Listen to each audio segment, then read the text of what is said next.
नमस्कार रसिको, मी जुही आणि S news सुगंध मातीचावर आपलं हार्दिक स्वागत. देशप्रेम हे असतं काय? देशप्रेम हे काय असतं ते आपण अनेक लोकांकडून अनेक वेळा पाहतो आणि असंच एक देशप्रेम घेऊन आज आपल्यासाठी आले आहेत माननीय आमिष जोशी सर. आज त्यांचा एन्फोर्समेंट ऑफिसरचा प्रवास, त्यासोबत त्यांची UPSC ची तयारी आपण या व्हिडिओतून पाहणार आहोत. तर चला पाहूया हा व्हिडिओ. तर सरांबद्दल सांगायचं झालं तर सर हे एन्फोर्समेंट ऑफिसर आहेत. एन्फोर्समेंट ऑफिसरची एक्झाम देखील UPSC मधून कंडक्ट केली जाते. तर सर, या परीक्षेबद्दल तुम्ही प्रेक्षकांना काय सांगाल? ओके. तर UPSC ऍक्च्युली दरवर्षी वेगवेगळ्या प्रकारच्या परीक्षा घेते. त्यातली सगळ्यात कॉमनली नोन आहे ती सिव्हिल सर्व्हिसेस एक्झामिनेशन. पण त्याचबरोबर CA, PF, EPFO यासारख्या एक्झाम सुद्धा ती घेते. ही एक्झाम ऍक्च्युली दरवर्षी कंडक्ट केली जात नाही. साधारण दर 3 वर्षातून एकदा घेतली जाते. तर ही परीक्षा आहे ती एम्प्लॉईज प्रॉव्हिडंट फंड ऑर्गनायझेशन म्हणजे EPFO हे ऍक्च्युली सोशल सिक्युरिटीची ऑर्गनायझेशन आहे भारतातली, जी ministry of labour and employment Bharat सरकार या मंत्रालयाच्या अंतर्गत येते. या परीक्षेसाठी दरवर्षी साधारण 300 दर 3 वर्षांनी म्हणजे जेव्हा परीक्षा होते तेव्हा 300 ते 400 जागांसाठी ही परीक्षा घेतली जाते. ह्या परीक्षेमध्ये पहिल्यांदा लेखी परीक्षा होते, पेन पेपर बेस्ड असते ती परीक्षा. MCQ असतात, 300 मार्काची परीक्षा होते आणि त्यानंतर त्यातून जितकी व्हॅकन्सी असेल त्याच्या साधारण 3 पट विद्यार्थ्यांना मुलाखतीसाठी बोलवलं जातं, जी नवी दिल्ली UPSC भवन मध्ये इंटरव्ह्यू. सर, एक कॅन्डिडेट या एक्झामसाठी 3 वर्षातून किती वेळ अप्लाय करू शकतो? याच्यासाठी ऍक्च्युली नंबर ऑफ अटेम्प्टचं लिमिट नाहीये. बरं. पण अर्थात वयाची मर्यादा आहे याच्यामध्ये, किमान 18 वर्ष ते 32 वर्ष अशी एज लिमिट आहे. बरोबर आहे. सर, अभ्यासाचा क्रम किंवा अभ्यास पद्धत काय असते स्पेसिफिक या परीक्षेसाठी? अभ्यासासाठी साधारणपणे जर आपण बघितलं तर सिव्हिल सर्व्हिसेसचा किंवा एकूणच सगळ्या ज्या कॉम्पिटेटिव्ह एक्झाम्स असतात UPSCच्या त्यांचा सिलेबस साधारण समानच असतो. म्हणजे मुख्यत्वे तुम्ही बघितलं तर इतिहास, मग त्याच्यामध्ये प्राचीन, मध्ययुगीन आणि आधुनिक इतिहास आहे. त्यानंतर राज्यशास्त्र म्हणजे पॉलिटी, त्याच्यामध्ये मग इंडियन कॉन्स्टिट्यूशन असेल, गव्हर्नन्स हे आहे. त्यानंतर भारतीय अर्थव्यवस्था, भूगोल, त्याचबरोबरीनं चालू घडामोडी, त्यानंतर ऍप्टिट्यूड, सिव्हिल ऍप्टिट्यूड जो असतो तो असेल, लॉजिकल रिझनिंग, इंग्लिश, असे म्हणजे जवळपास वी कॅन से की एव्हरीथिंग अंडर द स्काय. त्याचबरोबर अभ्यास आणि पुस्तकं कशी असतात? ह्याची साधारण जी स्टँडर्ड बुक लिस्ट असते तीच आपण फॉलो करणं आवश्यक आहे आणि त्याच्याबरोबर मग रेफरन्स तुम्ही ऍडिशनल घेऊ शकता. आता फॉर एक्झाम्पल इतिहासासाठी स्पेक्ट्रमचं जे पुस्तक आहे, आर्ट अँड कल्चर साठी नितीन सिंघानिया आहे किंवा इंडियन पॉलिटीसाठी लक्ष्मीकांत आहे, ही मेन रेफरन्स बुक्स आहेत. अर्थात ह्याच्या आधी तुम्हाला NCERTचा अभ्यास करावा लागेल. 7वी पासून 12वी पर्यंत NCERT वाचायचे असते आणि त्याबरोबरीनं मग तुम्ही त्याला पूरक म्हणून काही इतर स्रोत सुद्धा वापरू शकता. बरोबर आहे. सर, आपल्या सर्वांना माहिती आहे की UPSC ची जी सिव्हिल सर्व्हिसेसची एक्झाम असते त्यासाठी आपण प्रिलिम्स आणि मेन्स हे स्टेजेस असतात. तर एन्फोर्समेंट ऑफिसरच्या ज्या एक्झाम्स असतात त्यासाठी पण अशीच काही पद्धत आहे का परीक्षेची? त्यासाठी आपल्याला एकच रिक्रुटमेंट एक्झाम म्हणून असते आणि त्याच्यानंतर थेट इंटरव्ह्यू असतो. त्यामुळं ह्याच्यामध्ये प्रिलिम्स आणि मेन्स नाही, त्याच्याऐवजी एकच एक्झाम आणि मग थेट इंटरव्ह्यू आहे. इंटरव्ह्यू कसा असतो वगैरे? इंटरव्ह्यू हा आपला सिव्हिल सर्व्हिसेस एक्झामिनेशन सारखाच असतो, UPSC भवन मध्येच असतो. पॅनल सुद्धा सेमच असतात, 4 मेंबर्स असतात, एक चेअरपर्सन असतो. मोस्टली ते रिटायर्ड ऑफिसर्स, म्हणजे 1 ते 2 रिटायर्ड ऑफिसर्स असतात, एक UPSC कमिशनचे मेंबर असतात, त्यानंतर एक प्रोफेसर किंवा अन्य तज्ञ असतात. तुमच्या इंटरव्ह्यू मध्ये तुम्हाला केलेला असा प्रश्न जो तुम्ही कधीच विसरू शकत नाही? एक प्रश्न असा आहे की तो ऍक्च्युली जर तुम्ही इंजिनियर असाल आणि तुम्ही जर ऍडमिनिस्ट्रेशन किंवा ब्युरोक्रेसी मध्ये एंटर करत असाल तर तो प्रश्न तुम्हाला हमखास विचारला जातो. तर तो प्रश्न मला सुद्धा इंटरव्ह्यू दिला पहिल्यांदा हाच विचारला की तुम्ही NIT मधून इंजिनिअरिंग केलंय, मग तुम्ही इंजिनिअरिंग मधून इकडे काय येणार आहात? बरोबर आहे. तर अर्थात ह्याचं उत्तर असं आहे की ते प्रत्येकासाठी कारण वेगवेगळं असू शकतं. आता माझ्यासाठी असं आहे की एकतर असं असतं की आपण 18व्या वर्षी आपल्या करिअरचे डिसिजन तितके घेऊ शकत नाही. 12वी नंतर आपल्या इथं एक साधारण असा एक साचेबद्ध मार्ग असतो की 10वी झालं, चांगले मार्क्स आले की तुम्ही सायन्स घेणार, हा. सायन्स घेतलं, मग JEE मध्ये चांगले मार्क्स आले की तुम्ही इंजिनिअरिंग करणार Engineering. आणि मग त्यानंतर तुमचं खरं करिअर डिसिजन सुरू होतात. सो माझं असं होतं की मला एकतर म्हणजे आपण त्याला म्हणतो की सोसायटीला सर्व करणं म्हणजे देशासाठी काम करणं. येस, आणि त्याचबरोबर करिअर अस्पायरेशन सुद्धा असते. बरोबर. तर माझ्या मते हा असा एक मार्ग आहे जिथं तुम्ही ह्या दोन्हीमध्ये बॅलन्स करू शकता.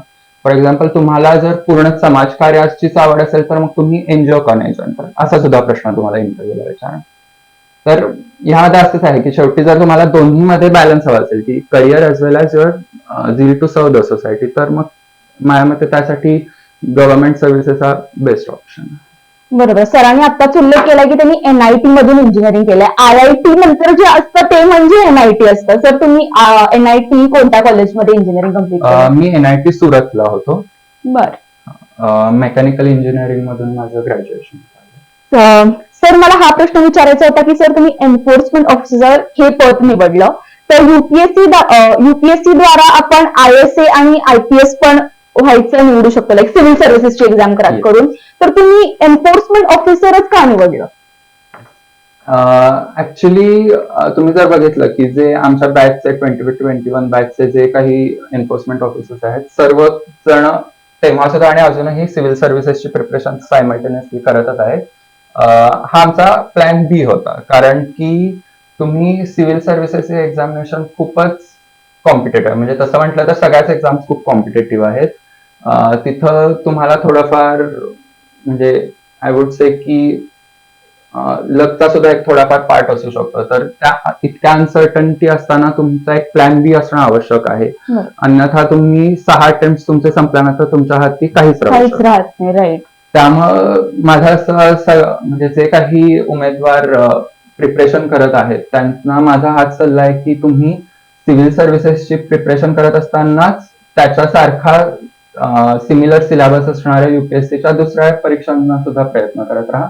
एक पद तुमच्या हाती आलं की तुम्ही परत दुसऱ्या परीक्षा सुद्धा देतच राहू शकता, आणि एकदा तुमची बेसिक प्रिपरेशन झाली असली की तुम्ही नोकरी करत असताना सुद्धा रिव्हिजन करून पुढचा अटेम्प्ट देऊ शकता. बरोबर आहे. खूप छान सल्ला दिला सरांनी.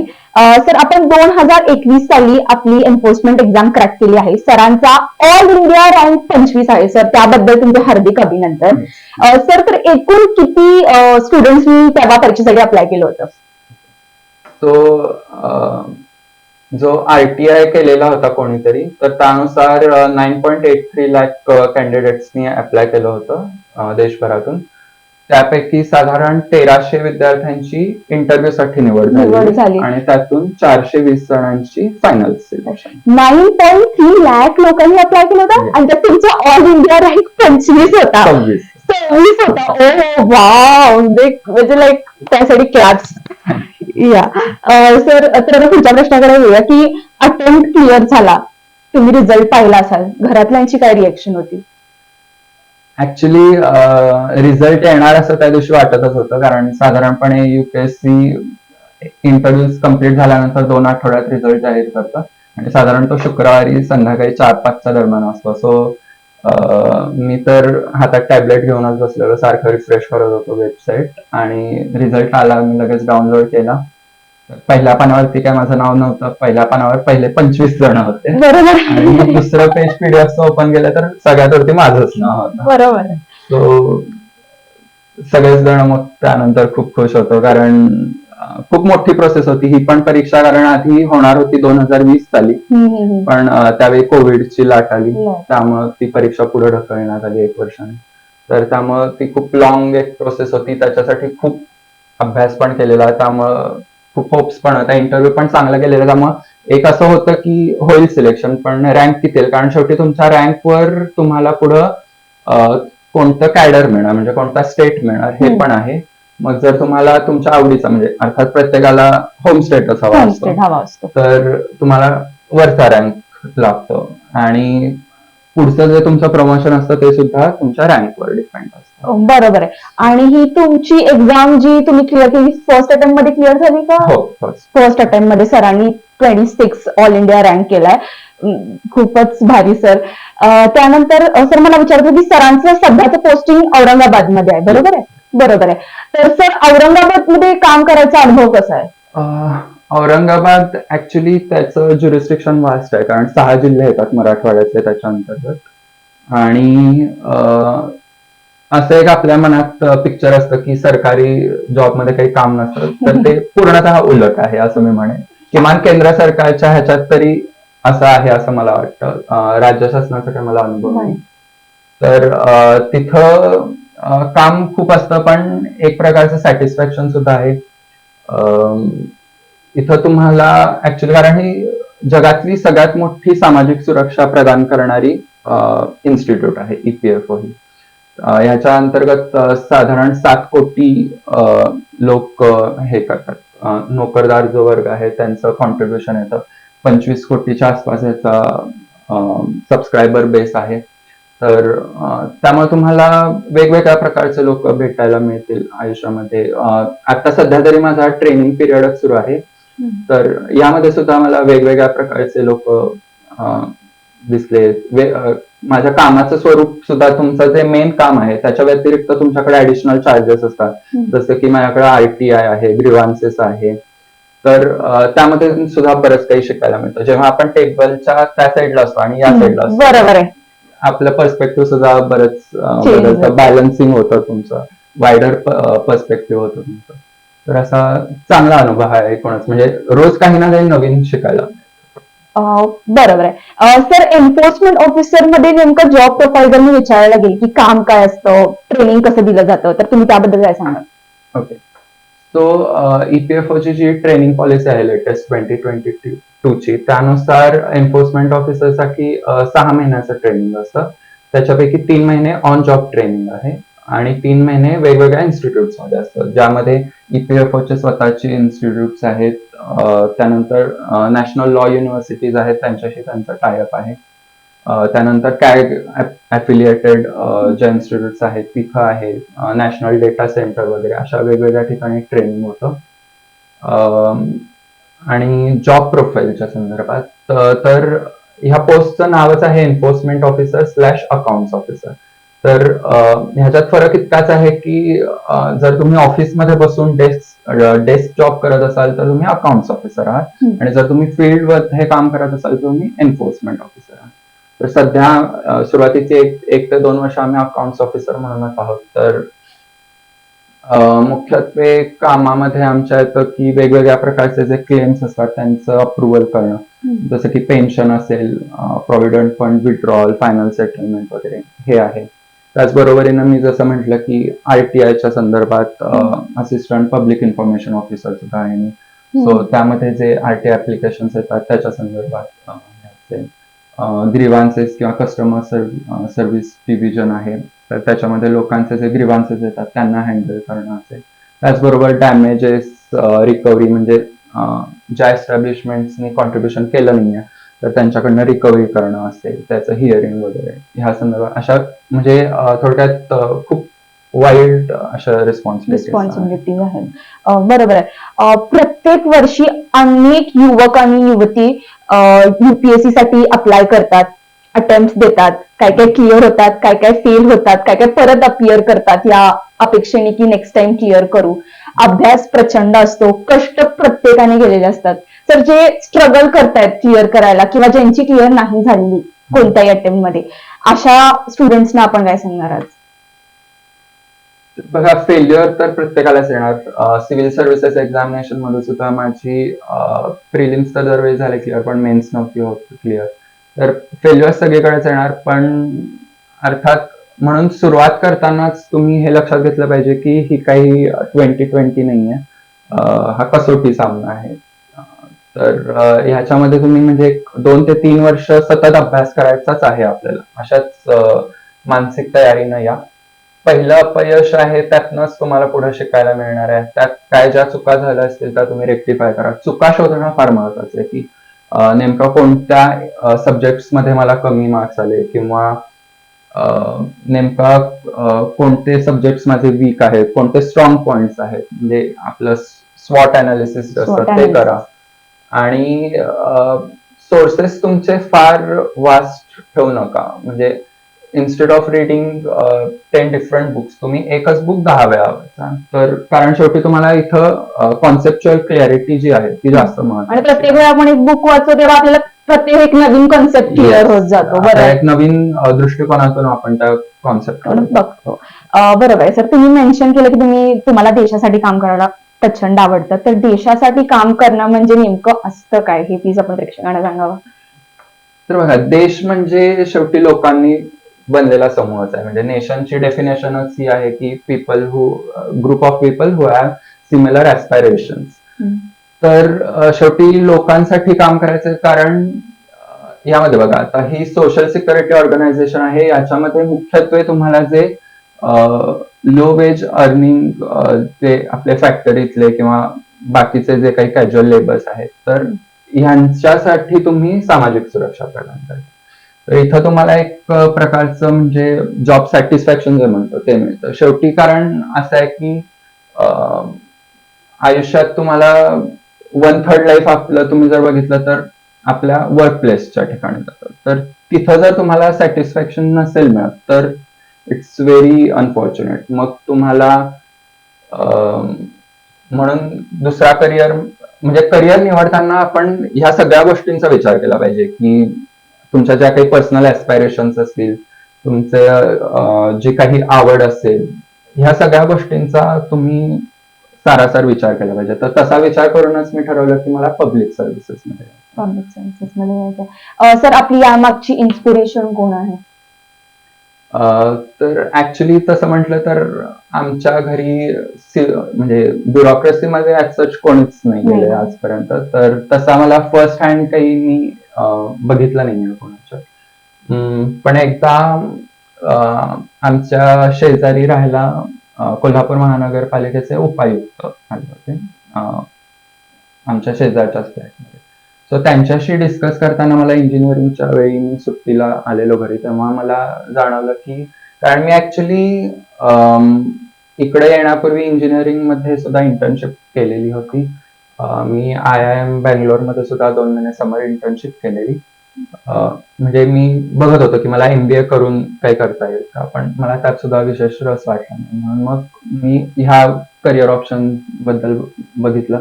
तर मला त्यांच्याकडनं हे जाणवलं की this is something I would like to do and pursue for next few years in life.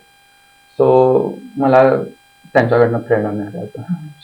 बरोबर आहे. कोल्हापूरच्या जनतेला एक शेवटचा मेसेज, जे UPSC द्यायला इच्छुक आहेत जे स्टुडंट्स, त्यांच्यासाठी एक मेसेज काय असेल तुमच्याकडून?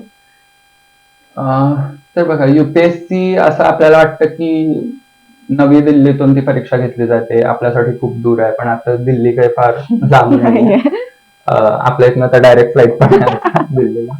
तर UPSC आणि त्यामध्ये एक आपल्याला न्यूनगंड असतो की आता मी पण इथंच मराठी माध्यमातूनच शिकलेलो आहे. तर आपल्याला एक न्यूनगंड असतो की कसं होईल. तर मी असं म्हणेन की माझी सिव्हिल सर्व्हिसेस मध्ये सुद्धा माझं माध्यम मराठीच आहे. मी सगळे पेपर मराठीतूनच लिहिलेत. एसए मध्ये मला 142 मार्क्स मिळालेले, which was one of the highest. तर मराठीचा काही न्यूनगंड बाळगायची गरज नाहीये. इनफॅक्ट मराठी आता आपण व्हर्नॅक्युलर लँग्वेजेस मधूनच UPSC सुद्धा करू शकतो.